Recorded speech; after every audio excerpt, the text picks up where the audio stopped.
إن الحمد لله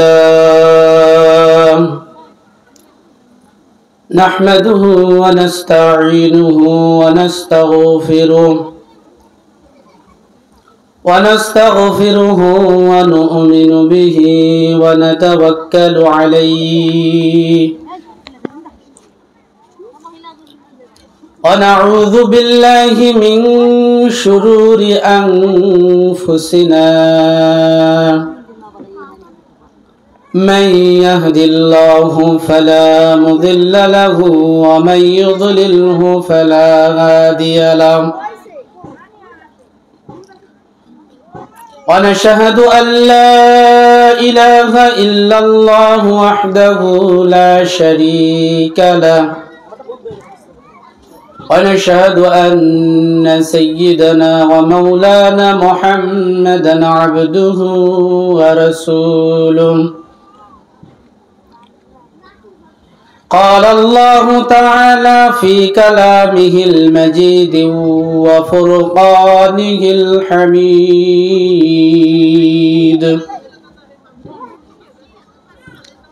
أعوذ بالله من الشيطان الرجيم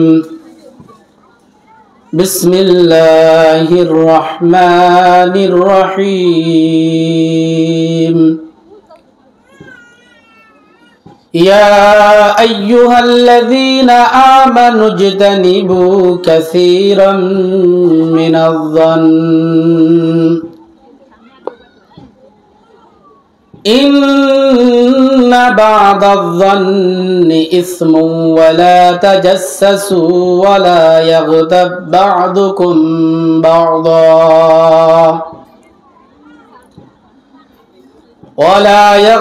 بعضكم بعضا أيحب أحدكم أن يأكل لحم أخيه ميتا فكرهتموه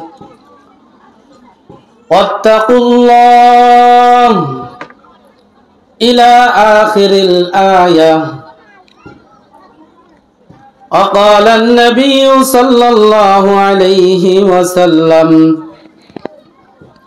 عن أبي هريرة رضي الله تعالى عنه قال قال رسول الله صلى الله عليه وسلم خير نساء ركبن الإبل صالح نساء قريش أحناه على ولد في صغره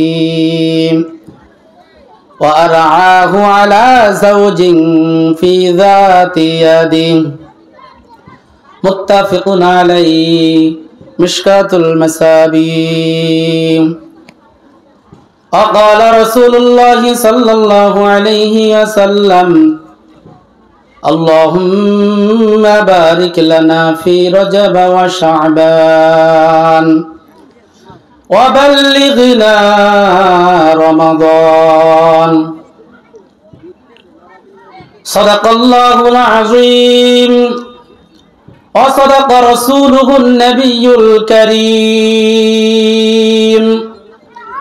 ونحن على ذلك من الشاهدين والشاكرين والحمد لله رب العالمين. سبحانك لا علم لنا إلا ما علمتنا إنك أنت العليم الحكيم. سبحانك لا علم لنا إلا ما علمتنا إنك أنت العليم الحكيم. جزى الله عنا محمدا ما هو أهله جزى الله عنا محمدا ما هو أهله. আলহামদুলিল্লাহ সুম্মা আলহামদুলিল্লাহ। মহান রব্বুল আলামিনের দরবারে লাখো কোটি শুকরিয়ার জন্য আদায় করার দরকার যে মহান রব্বুল আলামিন আমাদেরকে অসংখ্য অগণিত মানুষের মধ্য থেকে যাচাই বাছাই করিয়া আল্লাহ সুবহানাহু ওয়া তাআলা আমাদেরকে একটা দ্বীনি মজলিসে তথা কোরআন এবং হাদিসের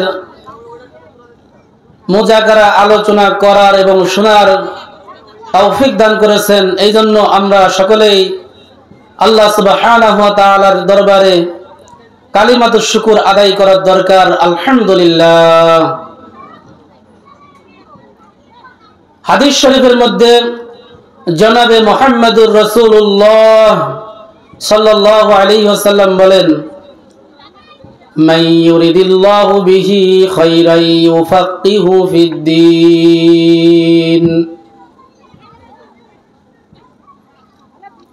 যে আল্লাহ সুবহানাহু ওয়া তাআলা যাকে ভালোবাসেন, পছন্দ করেন,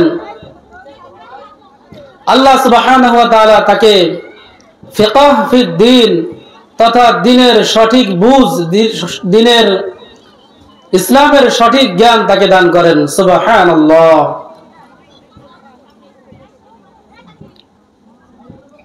সম্মানিত পর্দার অন্তরালের মা এবং বোনেরা, এই হাদিস দ্বারা আমরা বুঝতে পারলাম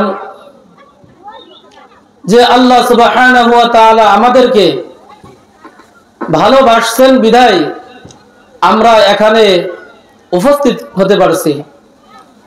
আমার মতো আরো অনেক, আপনাদের মতো অনেক মা এবং বোনেরা এখনো এলাকায় আছে যারা সাংসারিক কাজকর্ম নিয়ে ব্যস্ত। তা সত্ত্বেও আল্লাহ সুবহানাহু ওয়া তাআলা তাদের কাছে দাওয়াত পৌঁছানো হয়েছে এবং এই মাইকের আওয়াজ তাদের কর্ণ পর্যন্ত পৌঁছে যাইতেছে। তারপরেও তারা এখানে আসার, কোরআন এবং হাদিসের কথা বলার সুযোগ হয় নাই, কারণ আল্লাহ সুবহানাহু ওয়া তাআলা তাদেরকে পছন্দ করে নাই। এজন্য আমরা এখানে আসছি। আল্লাহ সুবহানাহু ওয়া তাআলা আমাদেরকে আনছেন, এখান থেকে আমরা শুধু আসলাম আর গেলাম, কোনো ফায়দা, কোনো কথা মনে রাখতে পারলাম না, কিছু নিয়ে যেতে পারলাম না, এরকম যেন না হয়। হাদিস শরীফের মধ্যে আসছে আমরা যে এখানে আসছি, এই আসার এবং কোরআন হাদিসের কথা শোনার ফজিলত কি, আমাদের লাভটা কি হবে। রাসূলুল্লাহ সাল্লাল্লাহু আলাইহি ওয়াসাল্লাম হাদিসের মধ্যে বলেন, কোরআন হাদিসের আলোচনা কিছু সময় শোনা এবং কিছু সময় বলা 60 বছর বেরিয়া নফল ইবাদতের থেকে উত্তম। সুবহানাল্লাহ। অন্য হাদিসের মধ্যে আসছে, দিন সম্পর্কে কিছু সময় আলোচনা করা, মুযাকারা করা এবং শোনা 1000 টাকা আল্লাহর রাস্তায় সদকা করা,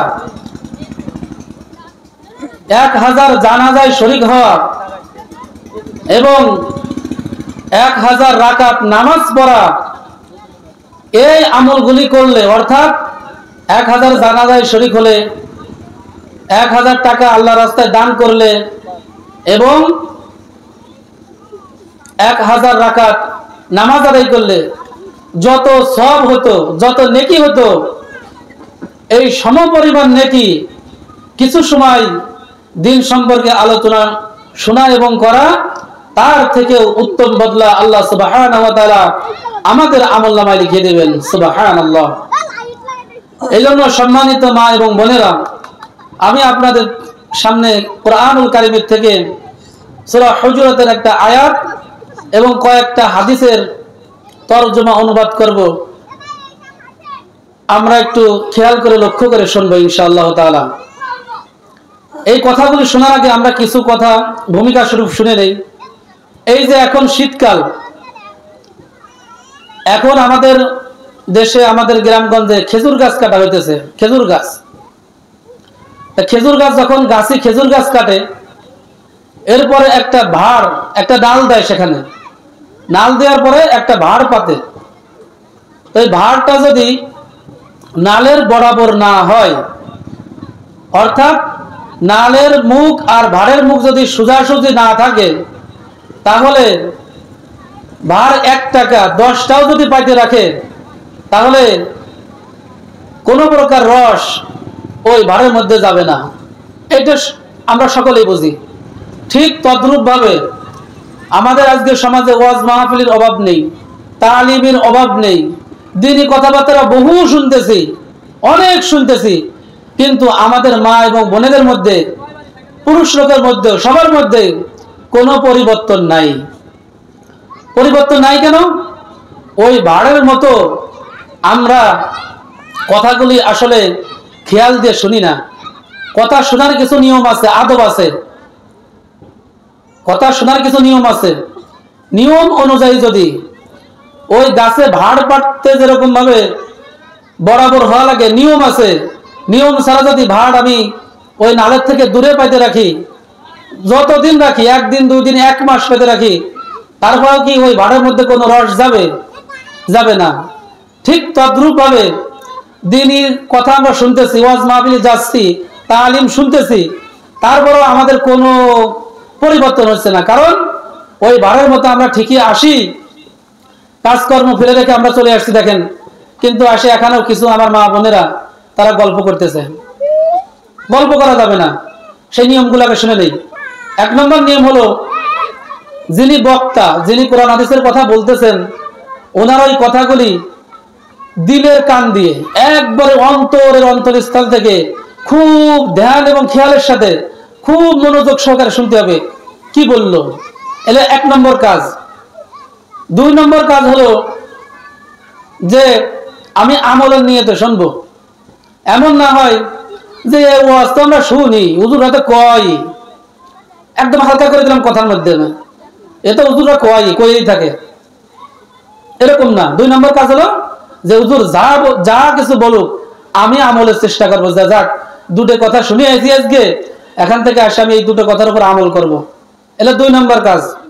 3 নম্বর কাজ হলো যে কথাগুলি বলতেছে, যে মা বোনেরা বিভিন্ন কারণে হয়তো আসতে পারে নাই, আমি তাদের কাছে এই কথাগুলি পৌঁছাই দেবো। যাই বলবো যে চাচি হোক, আমার বড় আপু হোক, আমার যেই হোক না কেন, যে ভাবি হোক, যে আজকে বড় আপু বা বড় আপা, আমি আজ তালিমে গেছিলাম, তুমি তো জাতি পারো নাই, তো হুজুর এই কথাগুলি বলছে, আসো আমরা কি করি, এর উপরে আমল করার চেষ্টা করি।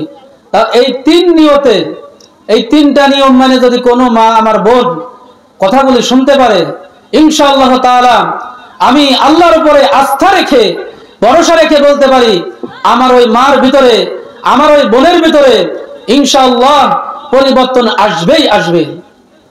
এই জন্য শুরু থেকেই বলতেছি, আমার মা বোনেরা, আমি অল্প সময় কথা বলবো, যা কিছু বলি মেহেরবানি করে কেউ গল্প গুজব করবেন না, এবং কথাগুলি এই 3টা নিয়ম মেনে শোনার চেষ্টা করবেন।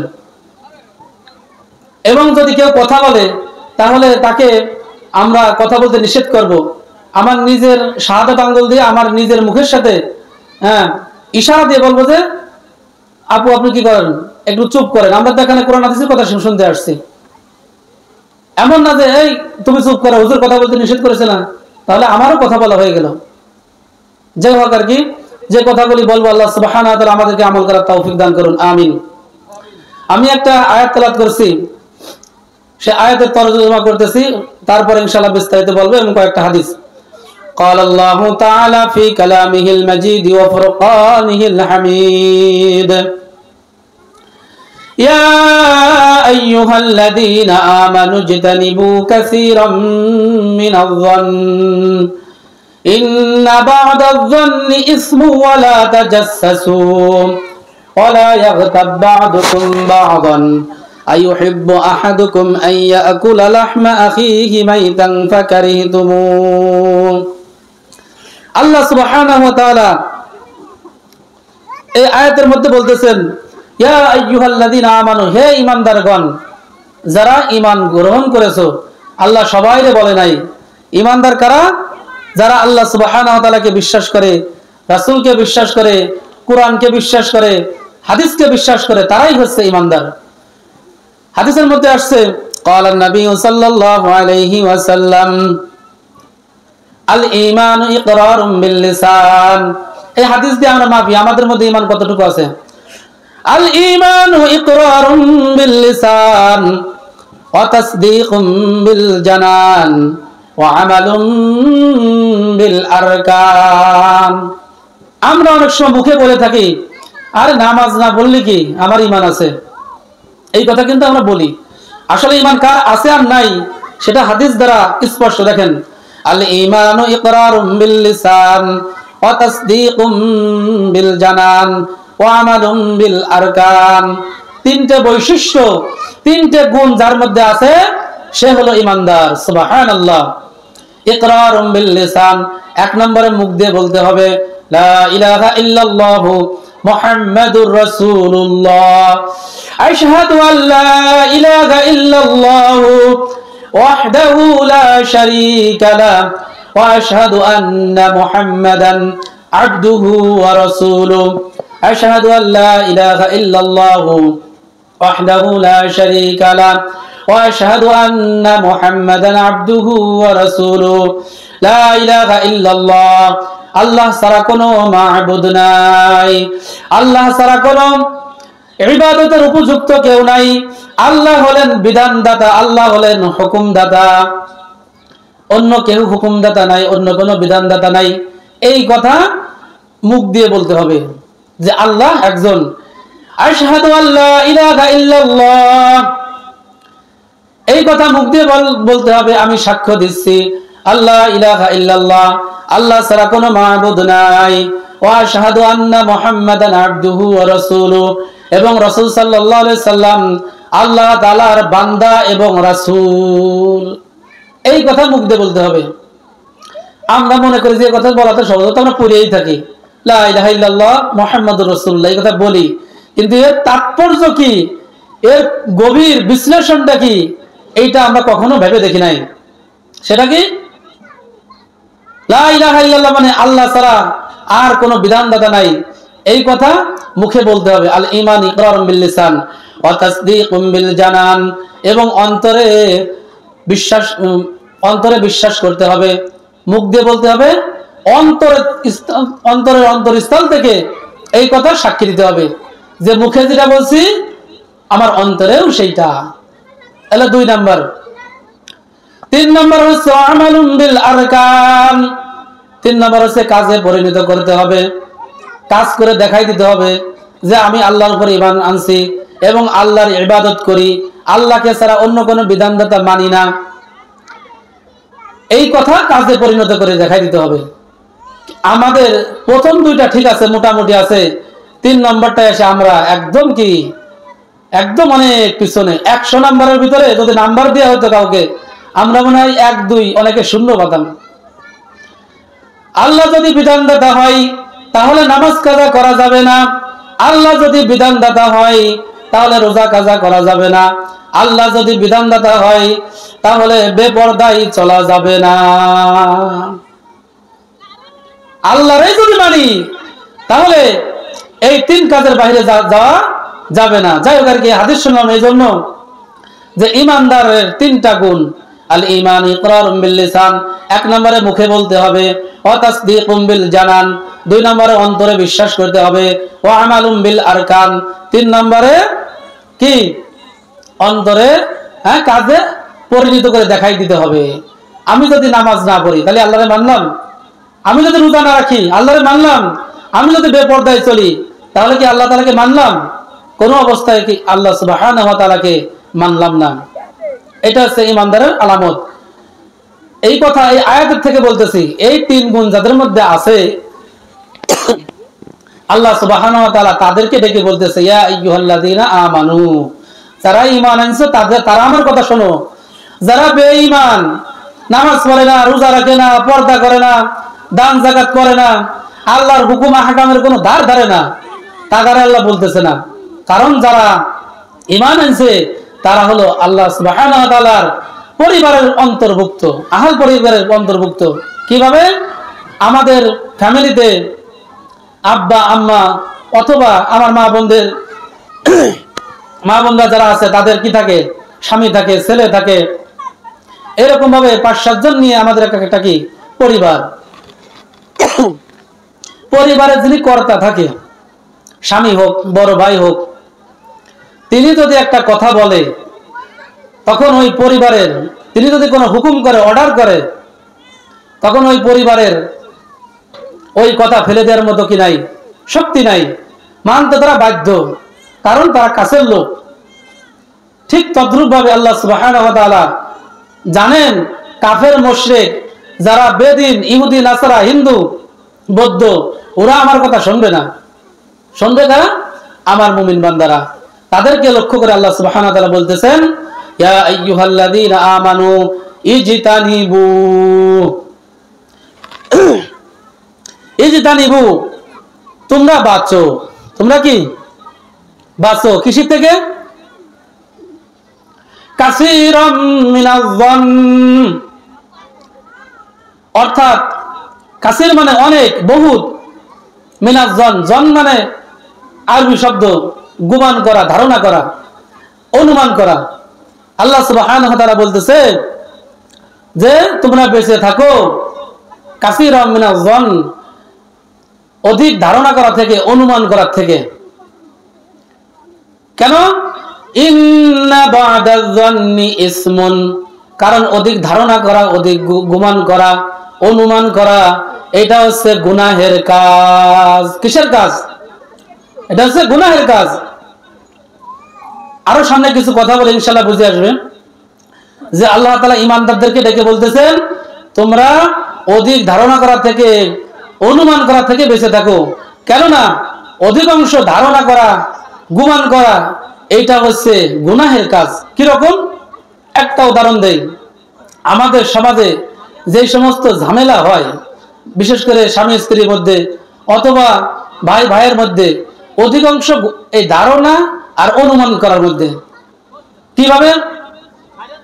আমার এক মা, আমার এক বোন, বাড়ি, স্বামী তো কাজের জন্য বাইরে থাকে, বাড়ি আসছে, মনে করেন যে পাশের বাড়ির ভাবির সাথে কোনো কথা নিয়ে এরকম কাটাকাটি হয়েছে, বা পারিবারিক বলে আসার সাথেই এই শুরু করে দিল, তুমি তো বাড়ি ছিলে না, জানো না, তোমার ভাবি যা কইছে তার মানুষের পাতে দেওয়া যায় না, এতটুকু শুধু বলছে। এরপরে ভাই বাড়িতে আসছে, আসার পরে চিন্তা করলো এই যদি বলতে পারে তাহলে আমি না থাকলে আরো কত কিছু না সে বলে, আরো কত কিছুই না বলে।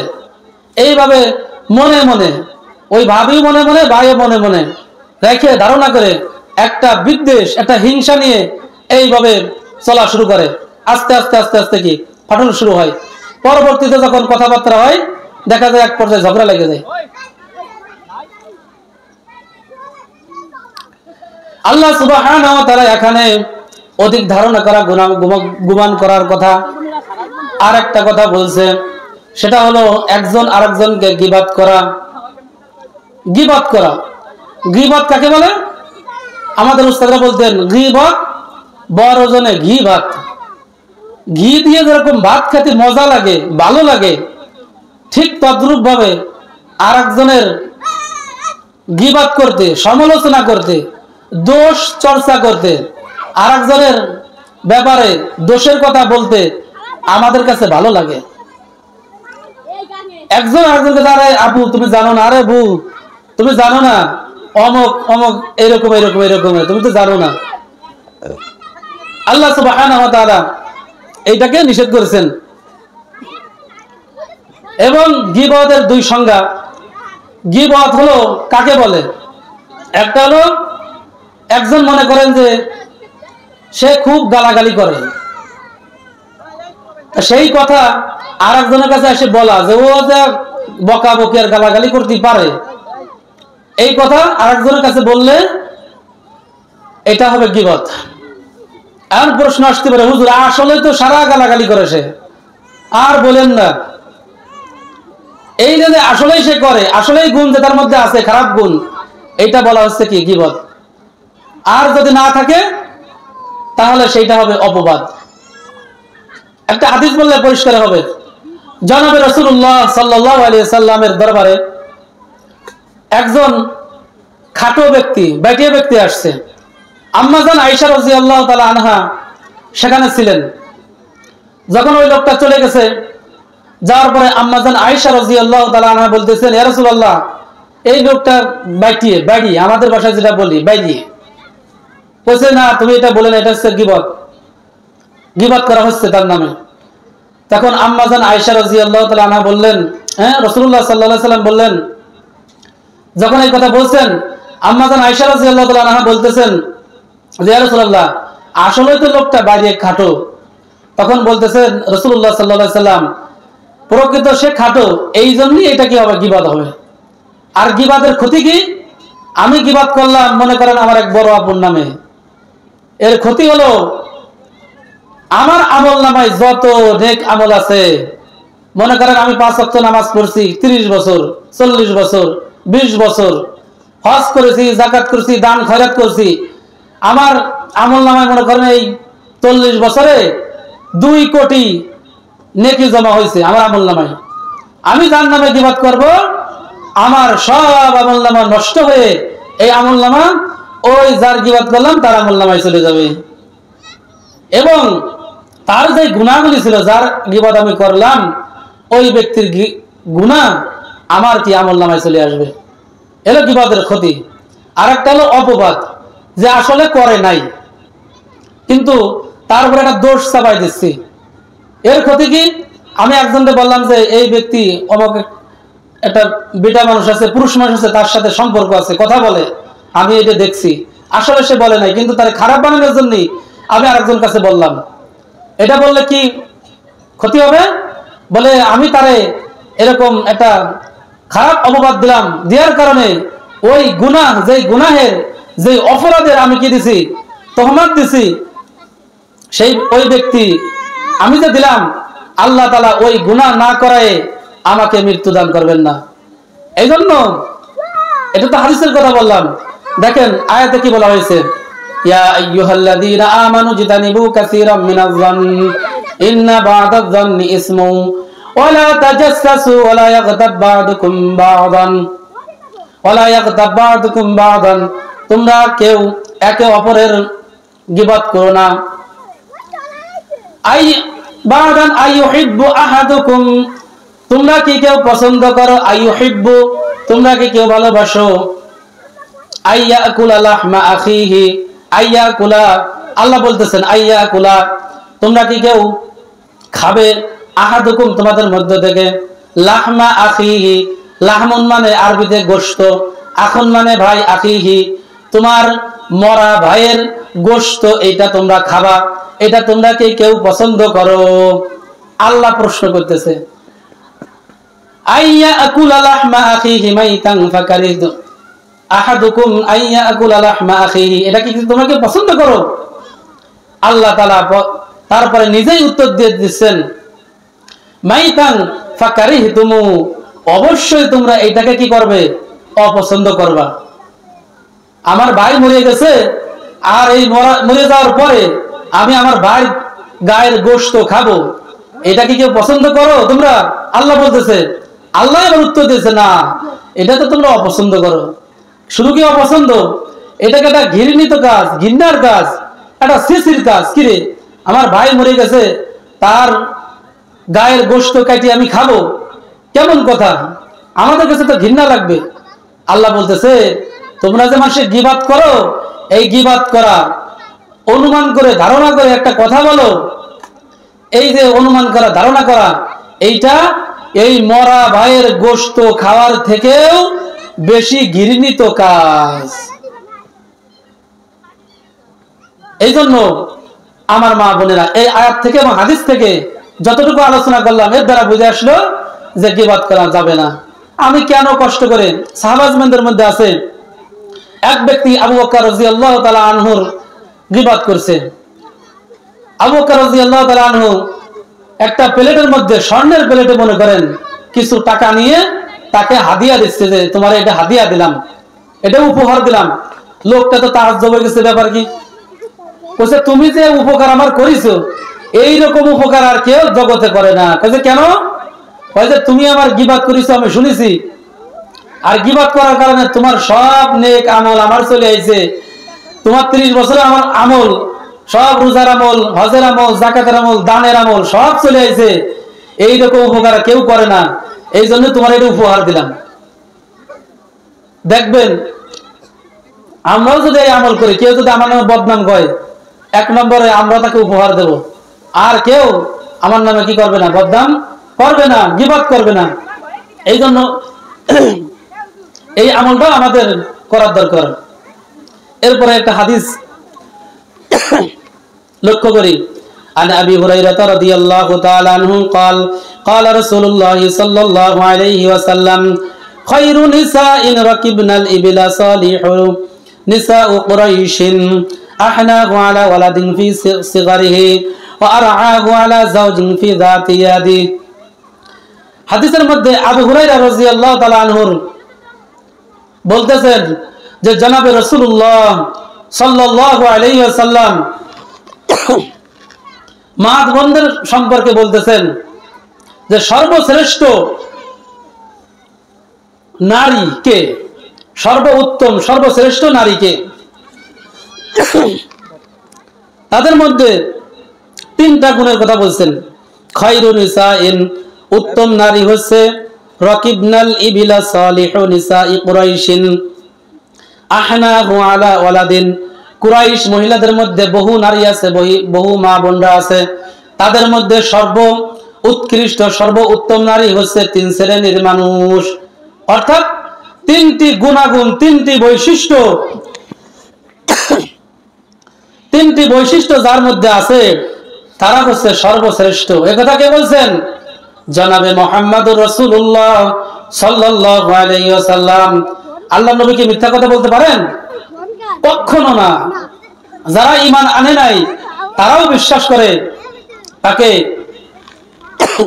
আল আমিন উপাধি দিছিল, বিশ্বাসী ছিলেন তিনি। এই 3 বৈশিষ্ট্যের কথা আমরা মনে রাখবো।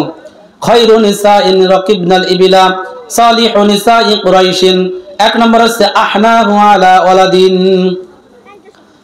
যারা ছেলে মেয়েদের ব্যাপারে শৈশবকালে খুব স্নেহশীলা হয় এবং আদর যত্ন করে। অনেক মা বোনেরা আছে সন্তানের প্রতি সবাই, তারা মানে আমার মা বোনেরা সবাই আদর যত্ন করেই তাদেরকে লালন পালন করে। কিছু মানুষ আছে তারা বেশি আদর যত্ন করে, আর সেই আদর যত্নটা শরীরা সম্মত। আমার মা বোনেরা কেউ আছে সন্তানদেরকে লালন পালন করে ঠিক, কিন্তু তাদের যত্ন নেয় না অনেকে, আবার অতটা খেয়ালও করে না, এবং শরীয়ত বিরোধী যত কাজ আছে সেই সমস্ত কাজ তাদের হাতে ছোটবেলা থেকে ধরাই দেয়। যেমন মোবাইলের ব্যবহার, বিভিন্ন কার্টুন, এরপরে বিভিন্ন মূর্তি, পুতুলের নামে বিভিন্ন মূর্তি তাদের হাতে ধরাই দেয়, এবং তাদেরকে দ্বীনি শিক্ষা দেয় না। আদর যত্ন করে ঠিকই, কিন্তু দ্বীন শিক্ষা তাদেরকে দেয় না। তাহলে 1 নম্বরে কি? আহনাহু আলা ওয়ালাদিন ফি সিগারিহি। ওই সমস্ত মা বোনেরা সন্তানদের প্রতি খুব স্নেহশীলা হয়, 1 নম্বর। 2 নম্বর হচ্ছে ওয়া আরআহু আলা যাওজিন, এবং স্বামীর প্রতি তারা বড়ই দরদি হয়। স্বামীর প্রতি তারা মায়া মহব্বত তাদের বেশি থাকে।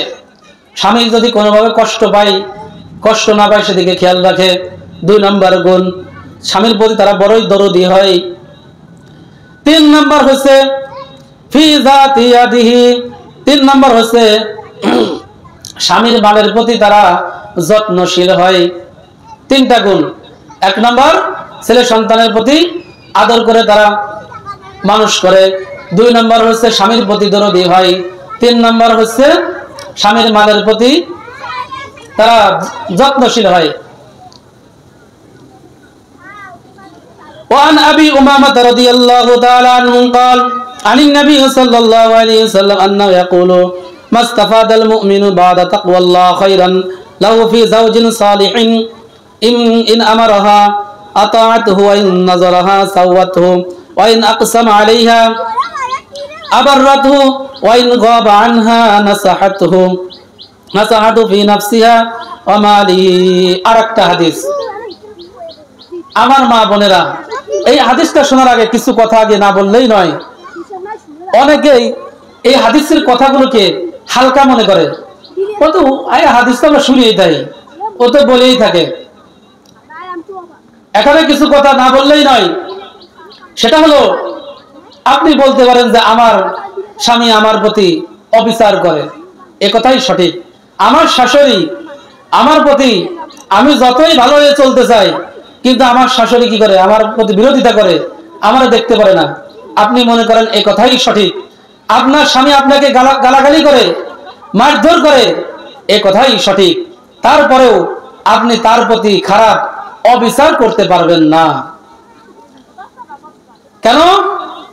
হাদিসের মধ্যে যত মহিয়সী মাদের কথা বলা হয়েছে, দেখেন প্রত্যেকের দিকে তাকায়।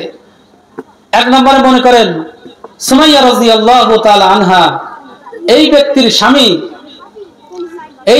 স্বামী কে ছিল? আবু জাহেল। দুনিয়ার মধ্যে সব থেকে শীর্ষ সন্ত্রাস, সব থেকে জুলুমবাজ, সব থেকে খারাপ স্বামী ছিল তার, কিন্তু সে দিনের ব্যাপারে কোনোভাবে আপোষ করে নাই।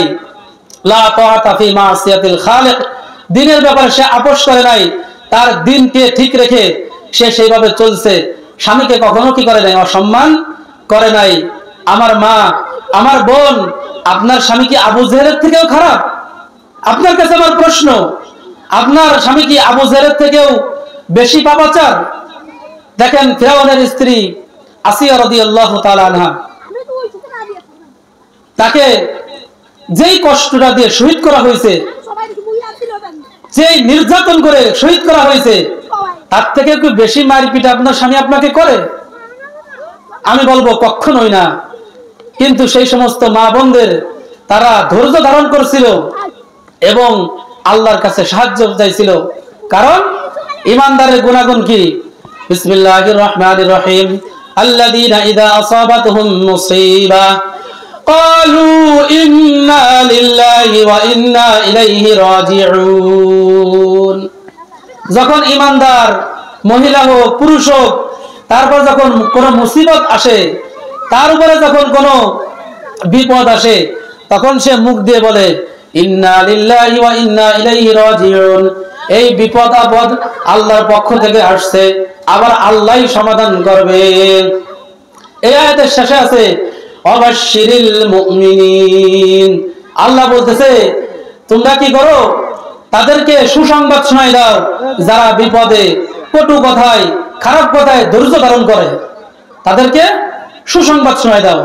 এই জন্য এই আয়াতের শুরুতে আল্লাহ তাআলা বলেন লিয়াবলুয়াকুম আইয়ুকুম আহসানু আমালা।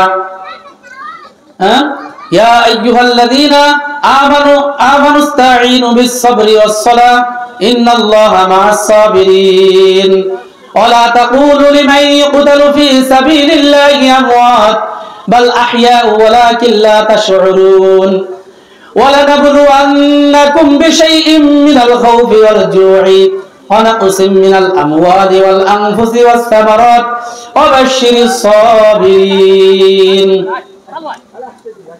যে আমি মুমিনদেরকে পরীক্ষা করবই করব।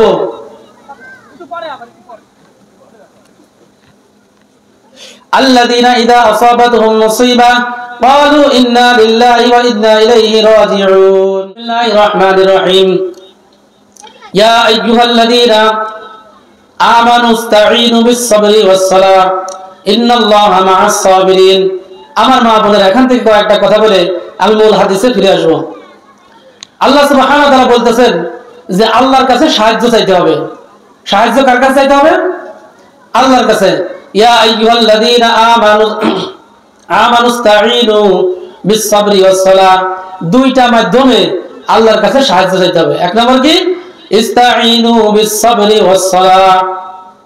ইস্তাঈনু, আল্লাহর কাছে সাহায্য চাইতে হবে বিস-সাবরি ওয়াস-সালাহ। এক নম্বর হলো ধৈর্য।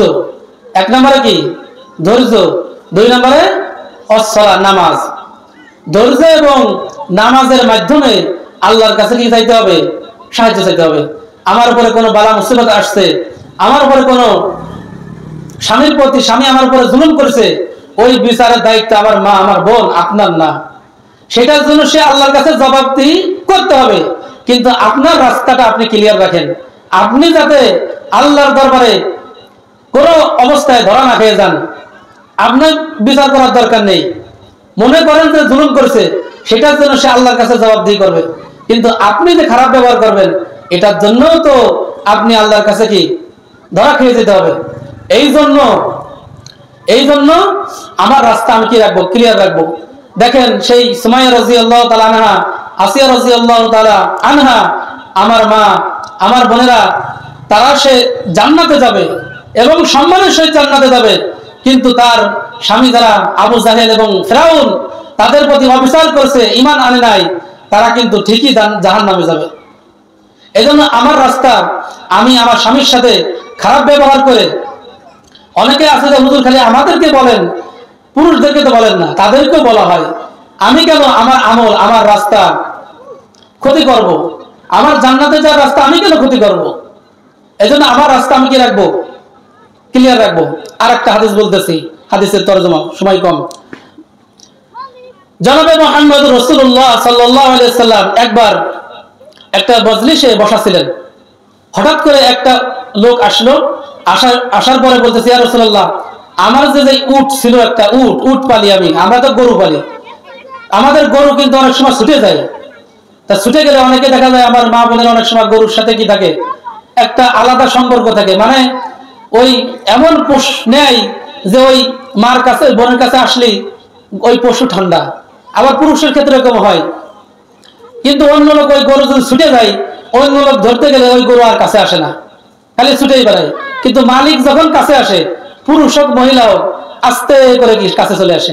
ঠিক তদ্রূপ ভাবে এক সাহাবী এসে বলতেছিল, ইয়া রাসূলুল্লাহ, আমার যে উটটা ছিল সে উট আমার থেকে ভাইগে যাচ্ছে, পলায়ন করতেছে, ওই দেখেন ছুটাছুটি করে কোথায় চলে যাচ্ছে, সারা দিন ভরে আমি আর ধরতে পারিনি। সাহাবা আজমাইন মিটি মিটি করে হাসতেছে, যা এতদিন শুনছি যে মানুষের নামে বিচার দেয়, আর আজকে উটির নামে বিচার দিচ্ছে। আল্লাহ সুবহানাহু ওয়া তাআলা তো আমাদের নবীকে রহমত স্বরূপ পাঠাইছেন, সমস্ত মাখলুকের তিনি নবী। রাসূলুল্লাহ সাল্লাল্লাহু আলাইহি সাল্লাম বললেন যে, সাহাবারা আমার সাথে আসো। রাসূলুল্লাহ সাল্লাল্লাহু আলাইহি সাল্লাম সাহাবাদেরকে নিয়ে রওনা হলেন। যার পরে যখন রাসূলুল্লাহ সাল্লাল্লাহু আলাইহি সাল্লামকে এই উটে দেখতে পেল, সাথে সাথে একদম মাথা নোয়ায়ে রাসূলুল্লাহ সাল্লাল্লাহু আলাইহি সাল্লামের কাছে চলে আসলো। উট আসে একদম মাথা জমিনে ঠেকাই দিয়েছে, মানে রাসূল সাল্লাল্লাহু আলাইহি সাল্লামকে সিজদা করতেছে, মানে সম্মান জানাইতেছে, সিজদা করে সম্মান জানাইতেছে। এইটা দেখে সাহাবাগণ বলে, ইয়া রাসূলুল্লাহ, আমরা তো সব থেকে বেশি হকদার আপনাকে সিজদা করার। একটা উট যদি আপনাকে সিজদা করতে পারে, তাহলে আমরা কেন আপনাকে সিজদা করতে পারবো না? ইয়া রাসূলুল্লাহ, এটা আমাদেরকে বলে দেন। রাসূলুল্লাহ সাল্লাল্লাহু আলাইহি সাল্লাম বললেন, শোনো, সে তো অবলা পশু, এখন এই যে কপাল আল্লাহ তাআলা দিয়েছে, এইটা হলো আল্লাহর জন্য।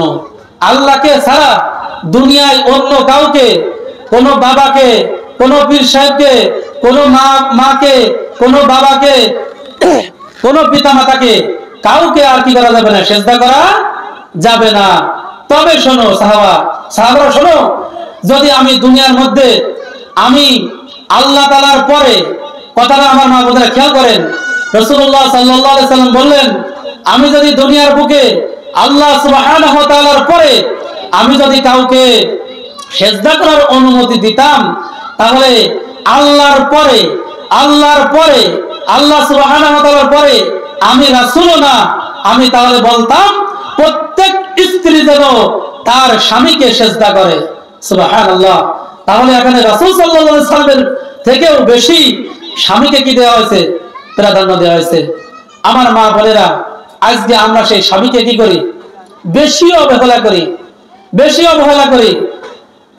আপনার স্বামী আপনার থেকে কি চায় আপনি কি জানেন?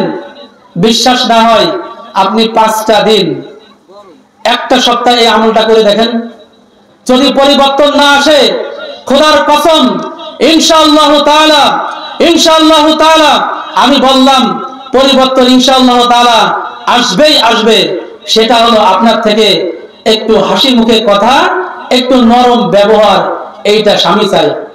অনেক মা বোনেরা আছে, স্বামীরাও আছে, তারা যে নাই এ কথা বলবো না, বলে আমি যত ভালো ব্যবহারই করি আমার সাথে অত সে ভালো ব্যবহার করে না। এরকম অনেকে আছে, আমি বলি মা ঠিক আছে আপনার কথা, আমি আমার ব্যবহারটা ঠিক রাখি। যাই হোক, হাদিসটা আমি তর্জমা করে তারপর ইনশাআল্লাহ বাকি কথা বলবো। عن ابي امامه رضي الله تعالى عنه عن النبي صلى الله عليه وسلم انه يقول ما استفاد المؤمن بعد تقوى الله خيرا له في زوج صالحة ان امرها طاعته وان نظرها سرته وان اقسم عليها ابرته وان غاب عنها نصحته في نفسها وماله। রাসূলুল্লাহ সাল্লাল্লাহু আলাইহি ওয়াসাল্লাম বলতেছেন যে দুনিয়ার বুকে পুরুষকে বলতেছেন যে একজন মুমিন বান্দা আল্লাহকে ভয় করার পরে তার কাছে একজন নেককার স্ত্রী ছাড়া তার কাছে বড় নিয়ামত আর কোনো কিছুই নাই। এটা পুরুষের ক্ষেত্রে। এখন নেককার স্ত্রী কারা? নেককার স্ত্রী হলো ইন আমারাহা আতাআতুহু, তিন গুণ মনে রাখবো আমরা। ইন আতাআতুহু, ইন আমারাহা আতাআতুহু, নেককার স্ত্রী হলো তারা ইন আমারাহা, যখন স্বামী কোনো আদেশ করে, আতাআতুহু, সাথে সাথে সেটা কি করে, সে পালন করে। এই কথা বলে না পরে কোরবানি আসতেছি পানি ঢেলে খাও, এই কোনো অপশনই নাই, এই কথা সে বলে না, বলার সাথে সাথে করে। এইটা হচ্ছে নেককার স্ত্রী হওয়ার জন্য এক নম্বর শর্ত। ওয়াইন নাযারাহা সাররাতুহু, দুই নম্বর গুণাগুণ হচ্ছে ওয়াইন নাযারাহা, যখন স্বামী তার দিকে তাকায়, সাররাতুহু, তাকে খুশি করে দেয়। স্বামী যখন তার দিকে তাকায় তখন সে একটা তার অঙ্গ ভঙ্গির মাধ্যমে একটা মুচকি হাসি হোক বা একটা ভালো কথা হোক, সেইটা বলে সে কি করে, স্বামীকে খুশি করে দেয়। কিন্তু আমার মা বোনেরা এই ক্ষেত্রে এমন অভিনয় করে, আল্লাহ আল্লাহ, এমন ঢং করে আর এমন কথা বলে যে তার অন্তরে যে কষ্ট ছিল সেই কষ্ট আরো বেড়ে যায়। সব মা বোনেরা না, সবাই না, কিছু কিছু ক্ষেত্রে হয়। দুই নম্বর নেককার স্ত্রী হওয়ার জন্য গুণ হলো ওয়াইন আমারাহা, ইন আমারাহা আতাআতু ওয়াইন নাযারাহা সাররাতুহু, স্বামী যখন তার দিকে তাকায় স্বামীকে কি করে দেয়, খুশি করে দেয়। তিন নম্বর বৈশিষ্ট্য হলো ওয়াইন আকসামা আলাইহা বাররাতুহু, যখন স্বামী কোন ব্যাপারে কসম খায়, দেখবেন আমার মা বোনদের ব্যবহারে আমার পুরুষ ভাই